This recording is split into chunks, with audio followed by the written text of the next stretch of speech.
किताब के बारे में मैं बता रहा था, उसकी पृष्ठभूमि ये है, एक व्यक्ति रोमियो की किताब को अगर पूरा पढ़ेगा, अगर बाइबल ना पढ़े, बाइबल की पूरी किताब को ना पढ़े, रोमियो की किताब अध्याय 1 से लेकर उसका अंतिम अध्याय तक पूरा पढ़े, तो प्रभु यीशु का उद्धार के लिए क्या क्या किया वो जानने का एक अवसर उसको मिलेगा। वो किताब रोमियो की किताब है।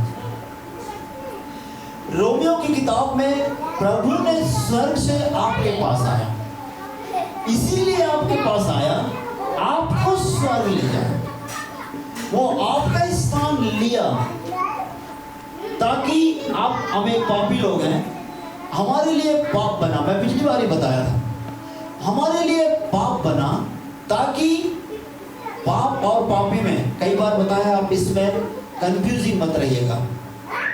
आत्मिक क्षेत्र में हम बातों का अर्थ को समझकर हम उनके अनुसार चलें और आशीषित हो जाएं।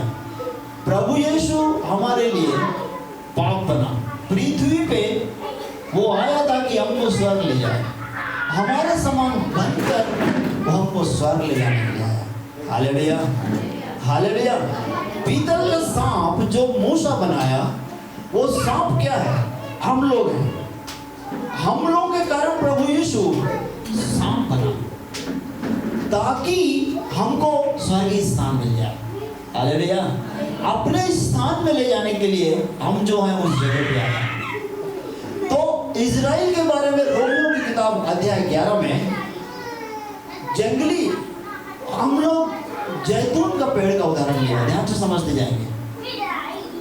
तो बच्चों को अपने अपने पास बिठाए और हालेलुया, हालेलुया, जो से बोले हालेलुया, हालेलुया। जंगली जैतून, एक जैतून का पेड़ का उदाहरण के द्वारा हमको समझाना चाहे क्या है जैतून का पेड़। जैतून का पेड़ इजराइल है। अपने माता पिता के पास बैठे हैं, अपने माता पिता के पास बैठे हैं।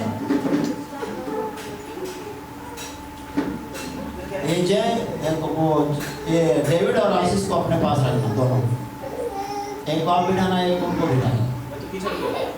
जो से बोले हालेलुया, हालेलुया, जो से बोले हालेलुया, हालेलुया, हालेलुया, हालेलुया। जैतून का पेड़ वो इजराइल है। इजराइल पेड़, अगर उस पेड़ में क्या पाए जाते हैं? एक जड़ होगा, तना होगा, पत्ती होगा। एग्रीकल्चर बॉटनी पढ़ने वाले अच्छे से जानते हैं। There is 3 parts of the tree, root, stem and leaves, the branches. जड़ उसका बेस है, जड़। अब ये जैतून के पेड़ से हम समझते जाएंगे, तब हमको आज का संदेश हम समझ पाएंगे। जैतून का पेड़ जड़ तो है, डालियां हरे भरे हैं, लेकिन ये डालियां फल नहीं ला रहे हैं। इजराइल प्रभु यीशु को स्वीकार नहीं कर रहा है। यहूदी ने किए आज तक, आज भी बहुत से लोग इंतजार में हैं। वो विश्वास करना, प्रभु पर भरोसा रखना, प्रभु पर विश्वास करना, उद्धार की अवस्था में आना, प्रार्थनाओं में बढ़ते जाना, फल लाना बोलते हैं इसमें। हम लोगों के लिए आशीष का कारण बनना, फल लाना। हमारे जीवन से लोग बढ़ते जाए।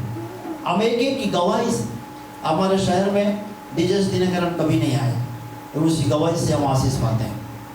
हमारे शहर में बिलीग्राम, हमारे देश में कुछ बड़े बड़े शहरों में आके सेवा की, लेकिन उनकी गवाही से हम सुनते हैं, ये है फल लाना।